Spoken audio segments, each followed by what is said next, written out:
నకిలీ మద్యం వ్యవహారంలో మాజీ మంత్రి YCP senior leader Jogi Ramesh arrest అయ్యారు. మరి ఆయనకు ఈ నెల 13 వరకు రిమాండ్ కూడా విధించారు. జ్యుడిషియల్ కస్టడీకి కూడా ఇవ్వబోతున్నట్టుగా సమాచారం. మరి మొత్తానికి జోగి రమేష్ అరెస్ట్తో ఆగుతుందా? ఇంకా ఈ నకిలీ మద్యం వ్యవహారంలో ఎవరైనా అరెస్ట్ అయ్యే అవకాశాలు ఉన్నాయా? మరి ఆయన అరెస్ట్ చేసినటువంటి సమయంలో ఆయన చేసినటువంటి గందరగోళాలని ఏ విధంగా చూడాలి తెలుసుకునే ప్రయత్నం చేద్దాం. దీన్ని విశ్లేషించడానికి మనతో పాటుగా ఉన్నారు సోషల్ యాక్టివిస్ట్ శ్రీలీల గారు. నమస్తే మేడం. నమస్తే అమ్మ.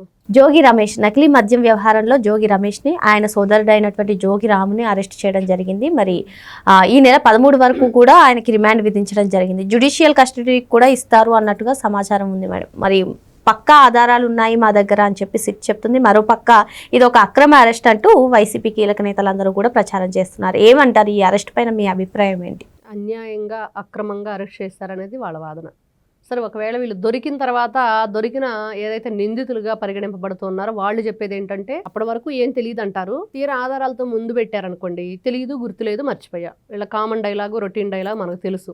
జోగి రమేష్ ఈరోజు అతని గురించి పేపర్లో కానివ్వండి, సోషల్ మీడియాలో కానివ్వండి, లేకపోతే న్యూస్ ఛానల్స్లో చూస్తూ ఉంటే గతంలో 2019లో ఎమ్మెల్యేగా, పెడన ఎమ్మెల్యేగా ఏం జరిగింది అంటే జోగి రాజ్యాంగం నడిచింది.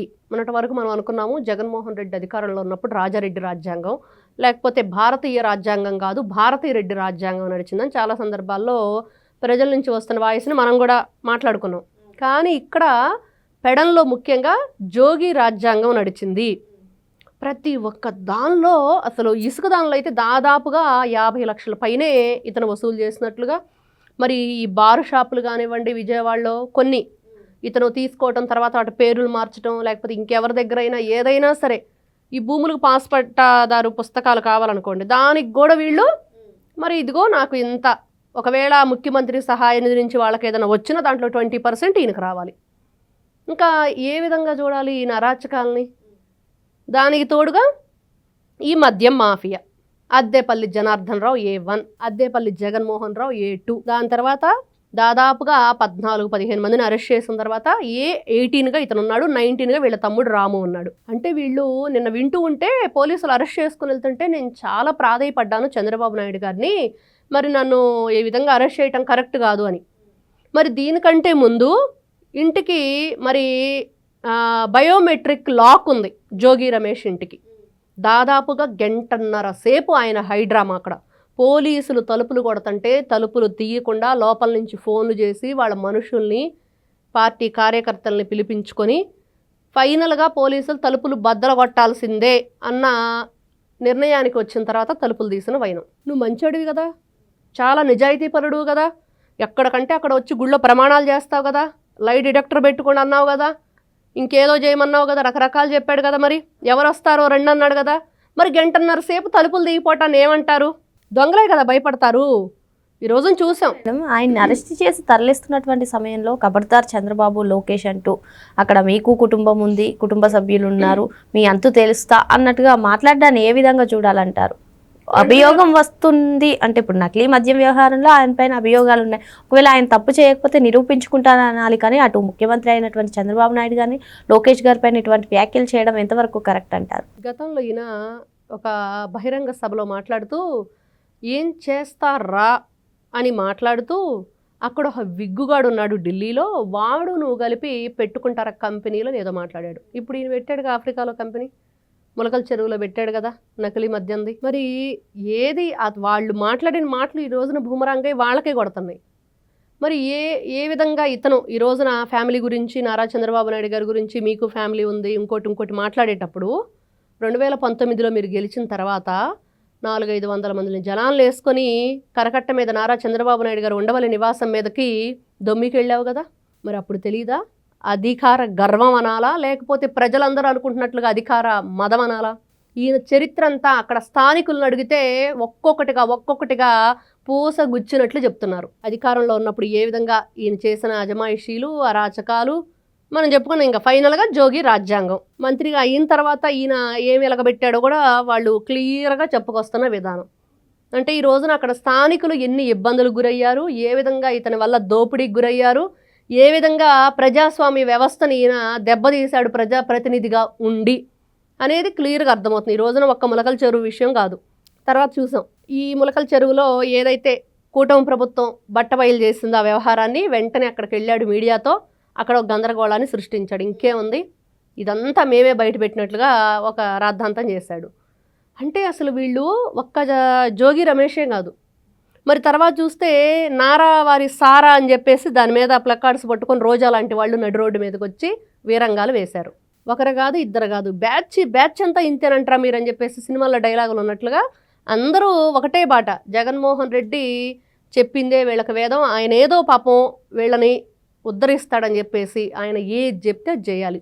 ఎవరిని తిట్టమంటే వాళ్ళని తిట్టాలి, ఎవరింటి మీదకి దొమ్మికి వెళ్ళమంటే వాళ్ళ ఇంటికి వెళ్ళాలి, పార్టీ కార్యాలు తగలబెట్టాలి, ఎన్టీ రామారావు విగ్రహాలు ధ్వంసం చేయాలి, కాలేజీలకు పేర్లు మార్చాలి, అన్నా క్యాంటీన్లు ధ్వంసం చేయాలి, ప్రజావేదిక కూల్చేయాలి.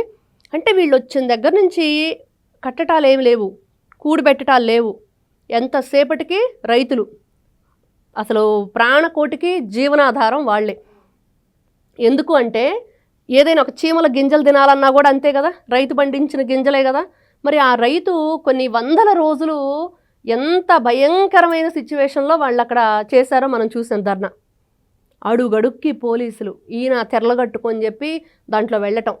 అంటే అధికారంలో రాబోయే ముందు జగన్మోహన్ రెడ్డి చెప్పిందేంటి, అసలు అమరావతి రాజధాని, నాకు ఇక్కడ ఇల్లుంది తాడేపల్లిలో, మరి ఇక్కడే మరి అన్నీ కూడా ఇక్కడి నుంచి నడుస్తాయి అని చెప్పాడు. తర్వాత ఓట్లేసి గెలిపించిన పాపానికి ఆ రైతుల మొహం చూడటానికి కూడా ఇష్టపడని వ్యక్తి జగన్మోహన్ రెడ్డి. మరి ఆయన సహచర్యంగా ఆయనతో ఉండి మరి ఆయన నాయకుడిగా వీళ్ళందరూ చేసింది ఏంటంటే ఈ రోజున జోగి రమేష్ చూస్తున్నాం. అంటే ఒక పార్టీ ఎలా ఉండాలి, దాని కట్టుబాట్లు ఏంటి, దాంట్లో ఉంటే ఎలాంటి గౌరవం లేకపోతే ఎలాంటి అగౌరవం ఉండిద్దంటే ఇక్కడ గౌరవమే లేదు. ఆ సిద్ధాంతం ఏంటి అసలు? ఆ పార్టీ సిద్ధాంతం అంటే రాద్ధాంతమే ఆ పార్టీ సిద్ధాంతం.